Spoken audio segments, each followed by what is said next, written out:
Where's my manner? My apologies. Allow me to introduce myself. My name is Nayla Putri, and I'm from 19 High School South of Jakarta. And today, I'm going to tell you about a story that you guys might have heard of it before. A story about an adorable little girl that always wear a red cloth whenever she went. A story about Little Red Riding Hood. Once upon a time, in a small village near the forest, there lived a little girl that always wore a red cloak whenever she went. So everybody in the village called her Little Red Riding Hood. One day, her mother asked her to bring a piece of cake to her sick grandmother that lived in the woods. Walk nicely and quietly and do not run up from the path, the mother warned her. Okay, mother, said Little Red Riding Hood, obeying her mother's warning. And off she goes, skipping towards the woods while holding her basket and listening to the beautiful harmony of birds chirping. What she didn't know was that there was a big, strange wolf lurking in the bushes, observing her with a hint of interest and curiosity. Ha! Good day, Little Red Riding Hood! What are we so early? The wolf suddenly appeared beside her, startling the little girl. What's that you got on your basket? The wolf asked. Oh, good day to you too, Mr. Wolf. I'm bringing a cake to my grandmother. She is sick, and she needs something to make her stronger. Little Red replied. Oh, is that so? Then where does your grandmother live, Little Red Riding Hood? The wolf asked again curiously, strangely. But Little Red does not feel any hint of suspicious, so she answered. A good quarter of a league farther into the woods. You surely must know it. The wolf observed the young girl, taking her as a delicious meal compared to the old woman, but he planned to clap the boat cunningly, because he thought, why capture one when I can have food? So the wolf walked alongside Little Red Riding Hood for a while before he commenced about all the beautiful flowers growing everywhere. Little Red raised her eyes, and there she saw the sunbeams dancing and beautiful flowers growing everywhere. She thought to herself, I suppose I take grandmother some fresh nosegay. That will please her too. Besides, it's still early in the morning. I still have some time. So then, off she goes, Little Red Riding Hood running off from the path to pick beautiful flowers. And whenever she had picked one, she went deeper and deeper into the forest, not remembering about the mother's warnings. Meanwhile, the wolf runs straight into the grandmother's house and knocked on the door. Who was there? The grandmother from the other side of the door spoke. Little Red Riding Hood, she's bringing a cake, the wolf replied. Open the door.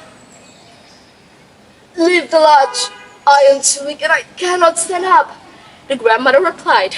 And so, the wolf lifted up the latch, pushed the door open, and went into her bed and devoured her in one bite. Then, he put on her clothes, put on her cap, lay on the bed and drew the curtains. Meanwhile, Little Red Riding Hood was having too much fun gathering beautiful flowers. When she had gathered so many she could hold no more, she didn't remember about her grandmother and went to her house. She was surprised to find her door standing open. She slowly walked into her room and suddenly had a really bad feeling. Oh dear, how uneasy I feel. Little Red Riding Hood went to her grandmother's bed and drew back the curtains. There, he saw her grandmother laying on her bed with her cap pulled all over her face, looking very, very strange. Oh, grandmother, what kind of illness do you have? I bought a cake and hope it'll make you feel better. The Little Red Riding Hood showed her little basket that she bought from home. Oh, no. I'm not feeling like eating sweets today, my dear, the grandmother replied. Little Red Riding Hood raised her eyebrows. Is there anything I can get to make you feel better then, dear grandmother? There is one thing. A little girl that always wears a red cloak whenever she went will make a wonderful feast for dinner. And so the wolf jumped out of the bed and devoured Little Red Riding Hood in one bite. After he exercised his appetite, he lay down again at his bed and fell asleep. He snored very, very loudly. He snored very loudly that he catches the attention of a passing huntsman. The huntsman thought to himself, Hmm, the old woman snoring. All familiar. I shall check just in case she needs anything. The huntsman went into the grandmother's house, and there he found the wolf laying on her bed, sleeping very soundly. Oh, didn't expect to find you here, you old sinner, the huntsman said. I have long sought you, he murmured to himself as he raised his shotgun. But then it occurred to him that the wolf might have eaten the grandmother and there still might be a chance for her to be safe. So he put down his shotgun and took a pair of scissors and started opening the wolf's belly. Snip, snip, snip. There he saw Little Red shining, so he made more two snips.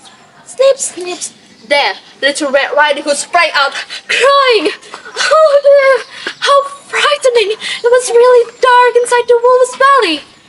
The grandmother came out alive, but scarcely able to breathe, so they quickly grated some fat stones and put it on the wolf's belly. When the wolf woke up, he wanted to run away, but he was so heavy that he collapsed and fell dead. While the three were delighted, the huntsman drew up the wolf's skin and brought home with it, while the grandmother enjoyed the cake that Little Red Riding Hood had brought from home, while Little Red Riding Hood learned her lesson. As long as I live, I will never, ever again run from the path, and I will never again talk to strangers no matter how nice they look and give them my personal information. That's the end of the story. So here, my friend, no matter how cool a stranger may look, they could still be very dangerous.